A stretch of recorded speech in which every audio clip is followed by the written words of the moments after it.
répète aucun de mes propos. Je les réitérerai bien sûr en cours d'audience, puis en plaidant à la fin. Présenter des excuses encore moins. Je ne fais que dire la réalité du contenu de ce dossier. C'est-à-dire qu'on dit depuis le début que M. Abdelhakim Sefrioui, mon client... Votre client, le prédicateur qui a harcelé en ligne... Le prédicateur, c'est son appellation médiatique. Je dirais que c'est un musulman conservateur et un défenseur des droits civils des musulmans. Je le présenterai comme ça. Qui a fini sur un assassinat. On dit qu'il s'est emparé de cette affaire sur la base des mensonges d'une jeune élève qu'on va appeler Zora, car elle était mineure. L'élève qui a avait affirmé menti, avoir été là ce jour-là, qui n'y était pas. Qui n'y était pas. Mais le problème, c'est que cette jeune élève, elle n'a menti que sur un point, c'est-à-dire son absence ce jour-là.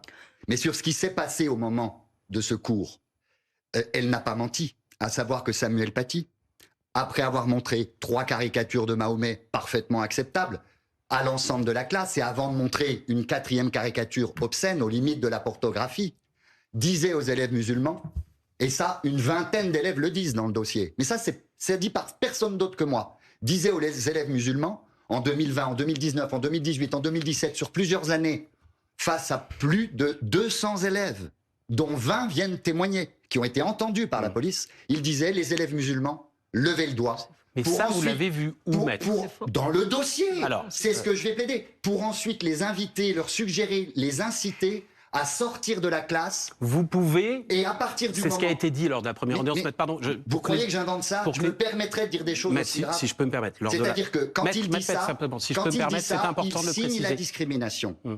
C'est une évidence. C'est le texte 225-1 du Code de procédure pénale. Il a été dit au premier procès, maître, et je vais donner la parole à Émilie Frèche dans un instant, que Samuel Paty, avant de montrer ses caricatures, avait demandé aux élèves, sans prononcer le mot musulman... Il prononce le mot musulman, termine simplement. 20 élèves le disent.